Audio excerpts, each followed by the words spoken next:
Good morning, welcome to వి3 news. లక్ష్యం సమాజ హితం. నేను మిలియా బులెటిన్ల ముందుగా హెడ్లైన్స్ చూద్దాం. నిర్మల్ జిల్లాలో పల్లె పట్టణ ప్రగతి హరితహారంపై మంత్రి అల్లోల సమీక్ష. అధికారులకు దిశానిర్దేశం చేసిన మంత్రి. ఏలూరులో మంత్రి వేణుగోపాల్ ప్రెస్ మీట్. నాడు నేడుతో సీఎం సమగ్ర అభివృద్ధి చేస్తున్నారని ప్రశంస.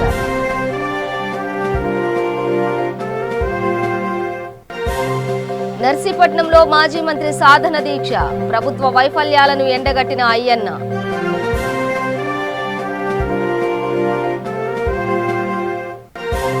సూర్యాపేట జిల్లా మద్దిరాలలో సీఎంఆర్ఎఫ్ చెక్కుల పంపిణీ. ముఖ్యమంత్రి సహాయ నిధి పేదలకు వరంలా మారిందన్న ఎమ్మెల్యే.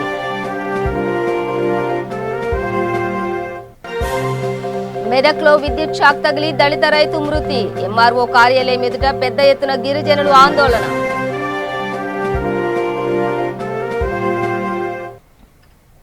డీటెయిల్స్ చూస్తే అధికారులు పల్లె పట్టణ ప్రగతి హరితహారం కార్యక్రమాలపై దృష్టి పెట్టాలని అటవీ పర్యావరణ న్యాయ దేవాదాయ శాఖ మంత్రి ఇంద్రకరణ్ రెడ్డి ఆదేశించారు. జూలై 1 నుండి 10 వరకు రాష్ట్ర వ్యాప్తంగా అన్ని గ్రామాల్లో నిర్వహించే 4వ విడత పల్లె ప్రగతి కార్యక్రమాన్ని విజయవంతం చేయాలన్నారు. నిర్మల్ జిల్లా కలెక్టర్ కార్యాలయంలో పల్లె పట్టణ ప్రగతి హరితహారం కార్యక్రమాలపై మంత్రి ఇంద్రకరణ్ రెడ్డి జిల్లా స్థాయి సమీక్ష నిర్వహించారు.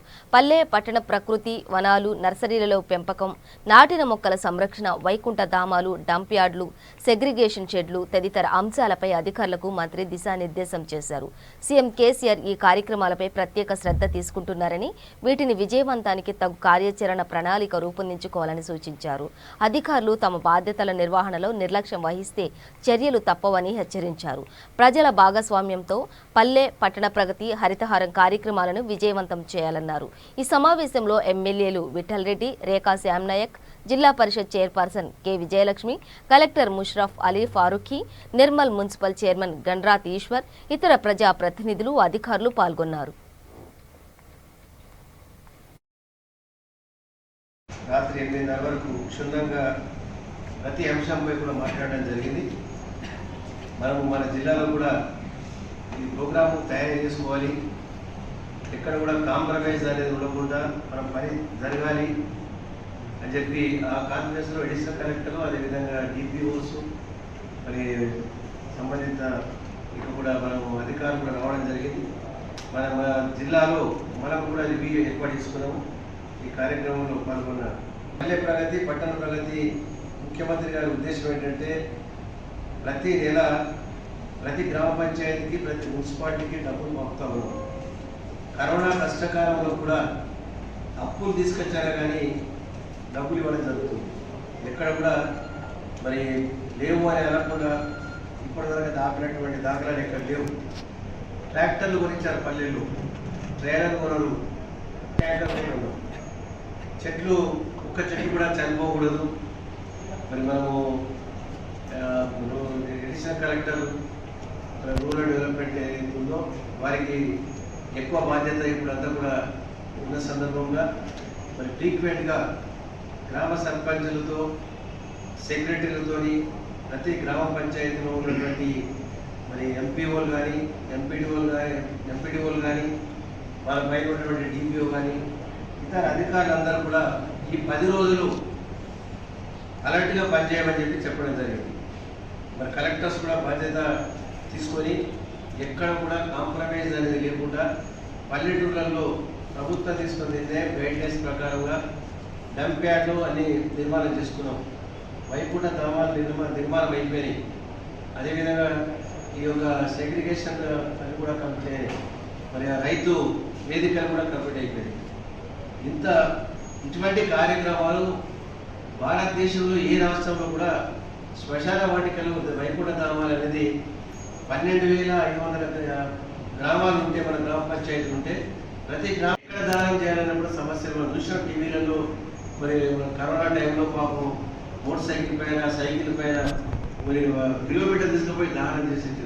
అవి కూడా అక్కడ శ్మశాన వాటికి లేకుంటే ఆ యొక్క మరి ఎవరికి కూడా అటువంటి రావద్దు అని చెప్పి మరి ఇవన్నీ కూడా కంప్లీట్ అయిపోయి ఒకటో ఏదో మన నిర్మతి కంప్లీట్ కాలేదు. అది ల్యాండ్ ఆల్రెడీ స్టార్ట్ అయింది. ఒకటి లేకుండా సంబంధించి అది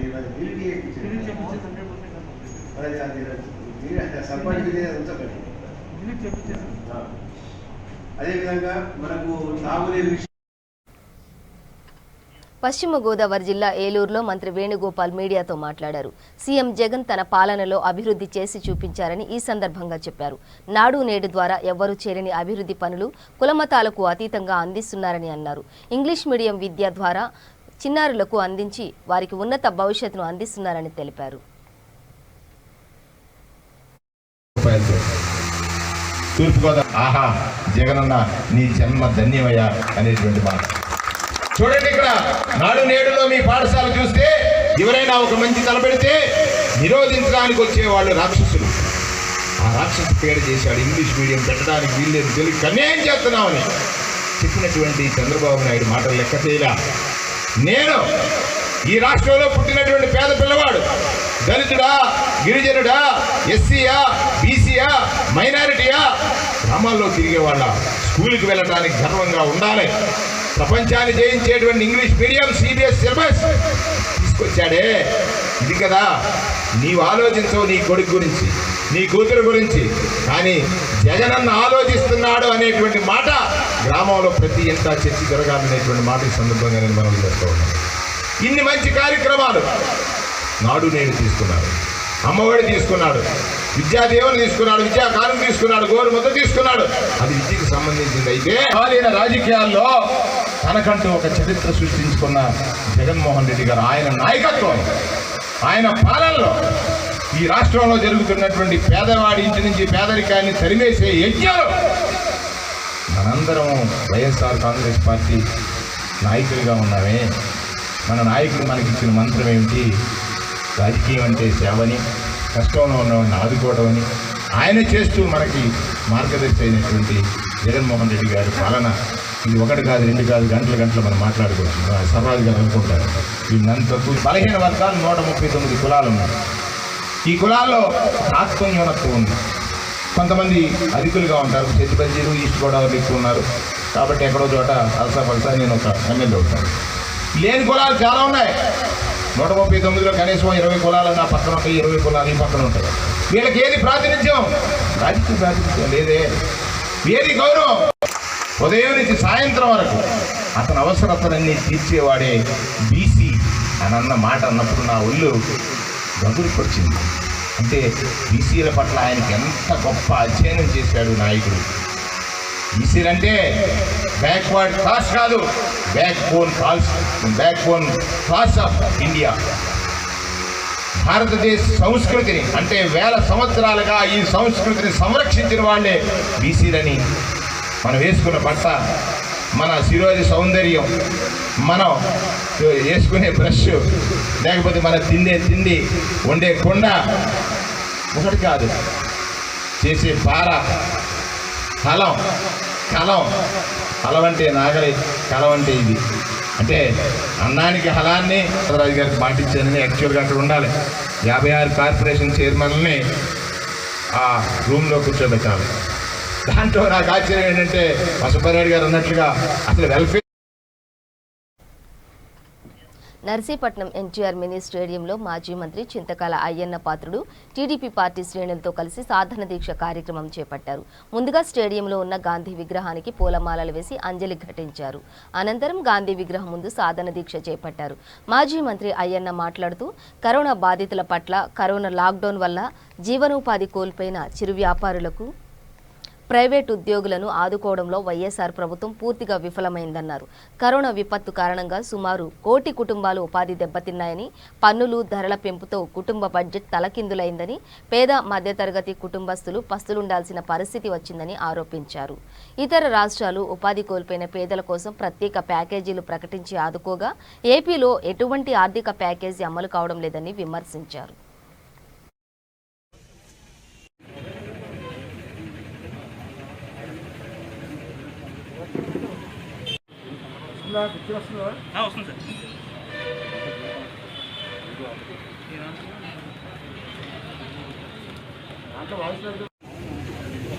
వస్త్రం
సూర్యాపేట జిల్లా మద్దిరాల మండలంలోని టీఆర్ఎస్ పార్టీ కార్యాలయంలో ముఖ్యమంత్రి సహాయ నిధి చెక్కులను బాధితులకు అందించారు. పలు గ్రామాల్లోని 9 మంది లబ్ధిదారులకు ఎమ్మెల్యే డాక్టర్ గాదరి కిషోర్ కుమార్ చెక్కులు అందజేశారు. తెలంగాణ ప్రభుత్వం అందిస్తున్న ముఖ్యమంత్రి సహాయ నిధి పేదలకు వరంలా మారిందని, ఎంతో మంది నిరుపేద ప్రజలకు వైద్య ఖర్చుల నిమిత్తం సీఎం సహాయ నిధి నుండి రిలీఫ్ ఫండ్ అండ్ ఎల్ఓసీల ద్వారా ఆర్థిక సహాయం అందుతోందని ఎమ్మెల్యే అన్నారు. వైద్యం చేయించుకునే ఆర్థిక స్తోమత లేని ప్రజలందరూ సీఎం రిలీఫ్ ఫండ్ సేవలను వినియోగించుకోవాలని సూచించారు. ప్రత్యేక చొరవ తీసుకుని సీఎం సహాయ నిధి ద్వారా తమకు అందించిన ఆర్థిక సహాయానికి బాధిత కుటుంబాలు ఎమ్మెల్యే డాక్టర్ గాదరి కిషోర్ కుమార్ కి ప్రత్యేక కృతజ్ఞతలు తెలిపారు.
కొంచెం జరగనా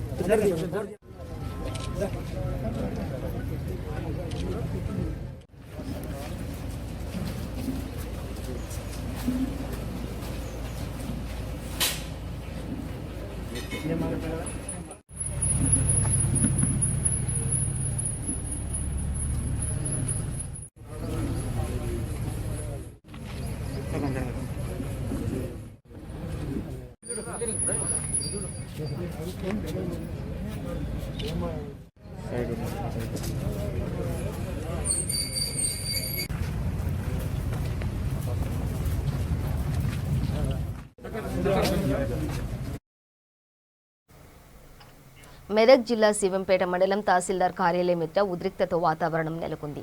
తాళపల్లి తండాలో విద్యుత్ షాక్తో రైతు మాలోతు బాలు మృతి చెందాడు. దీంతో తండా వాసులు పెద్ద ఎత్తున ఎంఆర్ఓ కార్యాలయం ముందు మాలోతు బాలు శవాన్ని ఉంచి నిరసన చేపట్టారు. కొంతమంది గిరిజనులు పెట్రోల్ డబ్బాలతో వచ్చి ఒంటిపై పెట్రోల్ పోసుకుని ఎంఆర్ఓ భానుప్రకాష్ పై కూడా పెట్రోల్ చల్లారు. దీంతో అక్కడ పరిస్థితి ఒక్కసారిగా ఉద్రిక్తతగా మారింది. తాళ్లగడ్డ తండాలో భూ సమస్యలు పరిష్కరించడంలో రెవెన్యూ అధికారులు అలసత్వం వహించారని గిరిజనులు పెద్ద ఎత్తున ఆందోళన దిగారు. మాలోతు బాలు పేరు మీద భూమి కొత్త పాస్బుక్ ఉన్నప్పటికీ పాస్బుక్ రాలేదని, అందువల్ల రైతులకు రైతు బంధు గాని రైతు ఇన్సూరెన్స్ గాని ఇవ్వలేదని, ఈ పరిస్థితికి రెవెన్యూ అధికారులే కారణమని ఆందోళన వ్యక్తం చేశారు. అక్కడికి వచ్చిన శివంపేట ఎంపీపీ హరికృష్ణను గిరిజనులు చుట్టుముట్టారు. శివంపేట మండలంలో నెలకొన్న భూ సమస్యను పరిష్కరించడంలో రెవెన్యూ అధికారుల నిర్లక్ష్యం వల్లే గిరిజనులకు ప్రభుత్వ సహకారం అందడం లేదని ఆరోపించారు. దీంతో పరిస్థితి ఉద్రిక్తంగా మారింది.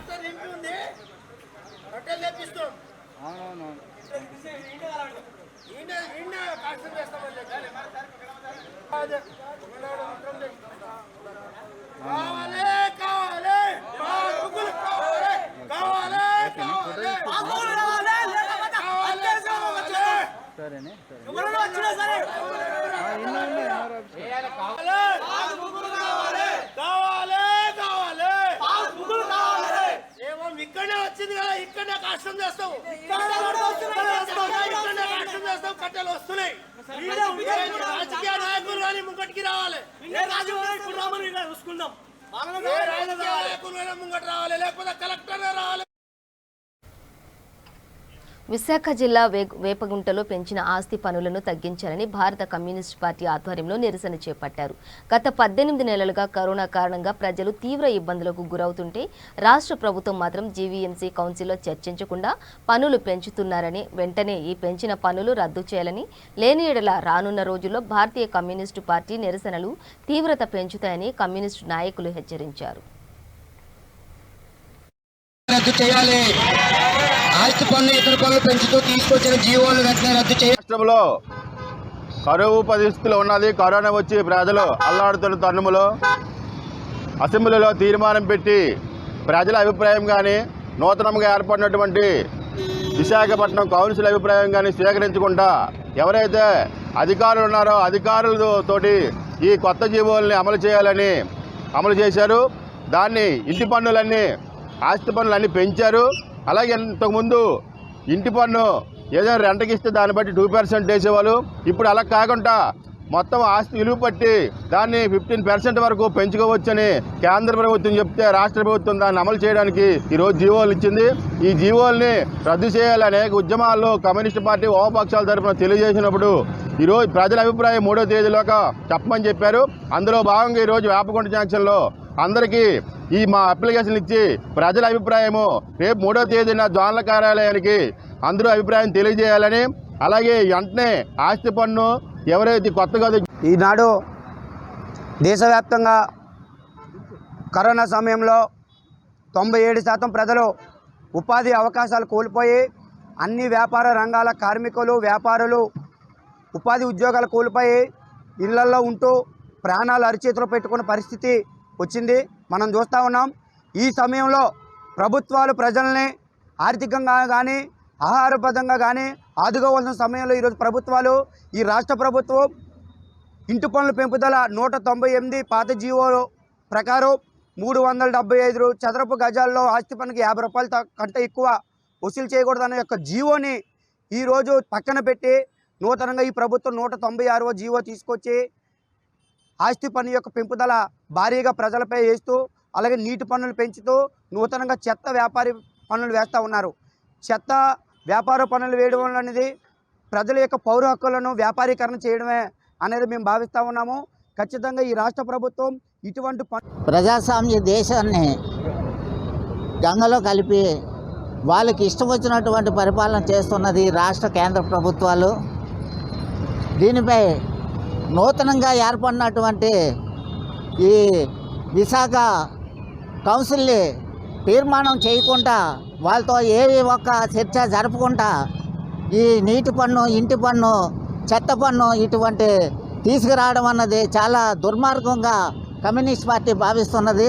ఇటువంటి తరుణంలో ఈ కరోనా ఉన్నటువంటి ఈ 2 సంవత్సరాలు బట్టి చిన్న వ్యాపారస్తుల కాడి నుంచి పెద్ద వ్యాపారస్తుల వరకు చాలా ఇబ్బందులు పడుతున్నటువంటి పరిస్థితిలో ఉన్నారు. అటువంటి వారు కూలి చేసుకున్నటువంటి కూలి లేక వాళ్ళు ఇబ్బంది పడుతున్నటువంటి ఈ సమయంలో ప్రభుత్వాలు వాళ్ళకి ఆర్థికంగా సాయం చేయవలసినటువంటి సమయంలో ఇటువంటి పన్నులు పెంచి ఆర్థికంగా వెళ్ళి మరికొంత ఇబ్బంది పెట్టడం అన్నది చాలా ఇబ్బందికరంగా. పోలీస్ స్టేషన్ నిర్వహణలో కోదాడ పట్టణ పోలీస్ స్టేషన్కు రాష్ట్ర స్థాయిలో ద్వితీయ అవార్డు లభించింది. అన్ని విభాగాల్లో స్టేషన్ సిబ్బంది అందరూ నిజాయితీగా విధిగా ప్రజలకు పోలీస్ సేవలు అందజేసినందుకు గాను ఈ అవార్డు లభించింది. విధి నిర్వహణలో అప్రమత్తంగా ఉండి అవార్డు అందుకున్నందుకు గాను జిల్లా SP R Bhaskaran police station సిబ్బందికి అభినందనలు తెలిపారు. డీజీపీ కార్యాలయంలో డీజీపీ మహేందర్ రెడ్డి చేతుల మీదుగా సిబ్బంది తరపున కోదాడ పట్టణ సీఐ ఈ అవార్డును అందుకున్నారు.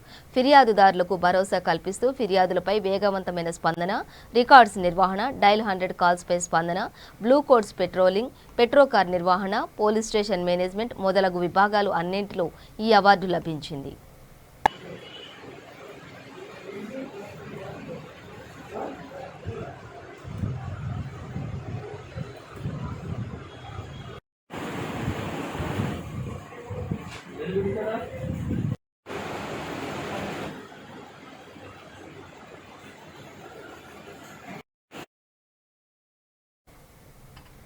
కొమరం భీం ఆసిఫాబాద్ జిల్లా జైనూరు మండల పరిధిలో అక్రమంగా మద్యం అమ్ముతున్న బెల్ట్ షాపులపై పోలీసులు దాడులు నిర్వహించారు.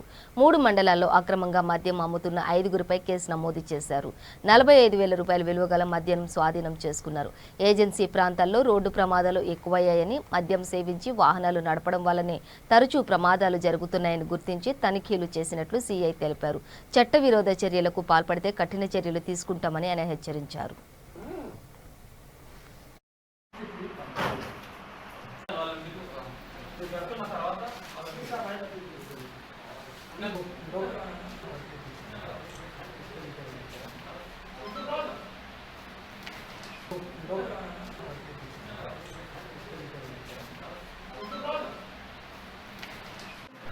జైనూరు మండల కేంద్రంలో మేము ముక్కుమతిగా దాడులు చేసి రైడ్ చేసి దాదాపుగా 45,000 రూపాయల విలువ కలిగిన లిక్కర్ ఇల్లిసైడ్ లిక్కర్ని పట్టుకోవడం జరిగింది.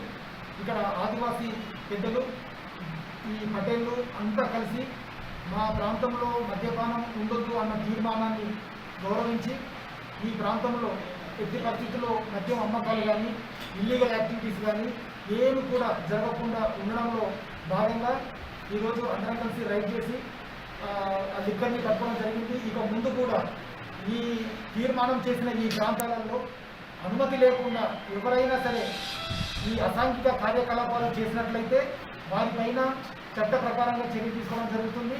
అంతేకాకుండా రిపీటెడ్గా మీరు దొరికినట్లయితే, రిపీటెడ్గా ఇదే క్రైమ్ చేసినట్లయితే వారిపైన పీడీఎఫ్ కూడా పెట్టి బెయిల్ రాకుండా వారి జైల్లో పెట్టే పరిస్థితి కూడా ఉంటుంది. కాబట్టి ఇక్కడ ఉన్న ఈ గ్రామ ప్రజలకు, ఇక్కడ ఉన్న బిజినెస్ చేసే ప్రతి ఒక్కరికి కూడా మా పోలీస్ తరఫున మీకు విన్నవిస్తున్నాం. ఎలాంటి అసాంఘిక కార్యకలాపాలు గుట్కా అమ్మడం కానీ, మద్యపానం అనుమతి లేకుండా అమ్మడం కానీ, ఎలాంటి ఈ ఫేక్ సీడ్స్ సంబంధించినవి కానీ ఏమి చేసినా సరే పోలీస్ శాఖ ఉపేక్షించదు. వారిపైన చట్టపరంగా చర్యలు తీసుకుంటాం. రిపీటెడ్గా చేసే వ్యక్తులపైన పీడీఎఫ్ కూడా పెట్టడానికి వెనక ముందు కూడా పీడీఎఫ్ పెట్టి సరి అయిన చర్య తీసుకొని వారిపై వాటిని బాధ్యులుగా చేస్తాం. కాబట్టి దయచేసి ఈ గ్రామ ప్రజలు, బిజినెస్ చేసే వాళ్ళంతా కూడా ఈ మాటలు మీరు మన్నించి మా పోలీస్ శాఖకు సహకారం అందించాలి. ఒక మంచి భవిష్యత్తులో ఒక మంచి సొసైటీని నిర్మించే పరిస్థితిలో భాగంగా మీరంతా భాగస్వాములై మా బులెటిన్ ముగించే ముందు హెడ్లైన్స్ మరోసారి. నిర్మల్ జిల్లాలో పల్లె పట్టణ ప్రగతి హరితహారంపై మంత్రి అల్లోల సమీక్ష, అధికారులకు దిశానిర్దేశం చేసిన మంత్రి. ఏలూరులో మంత్రి వేణుగోపాల్ ప్రెస్ మీట్, నాడు నేడుతో సీఎం సమగ్రాభివృద్ధి చేస్తున్నారని ప్రశంస.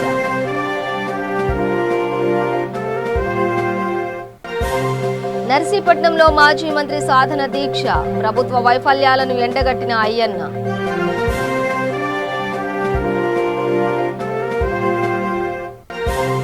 సూర్యాపేట జిల్లా మద్దిరాలలో సీఎంఆర్ఎఫ్ చెక్కుల పంపిణీ, ముఖ్యమంత్రి సహాయ నిధి పేదలకు వరంలా మారిందన్న ఎమ్మెల్యే.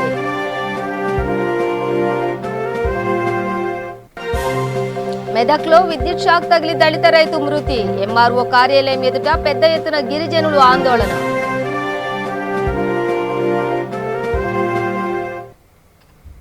ఇవి బులెటిన్ డీటెయిల్స్. చూస్తూనే ఉండండి V3 న్యూస్, లక్ష్యం సమాజహితం.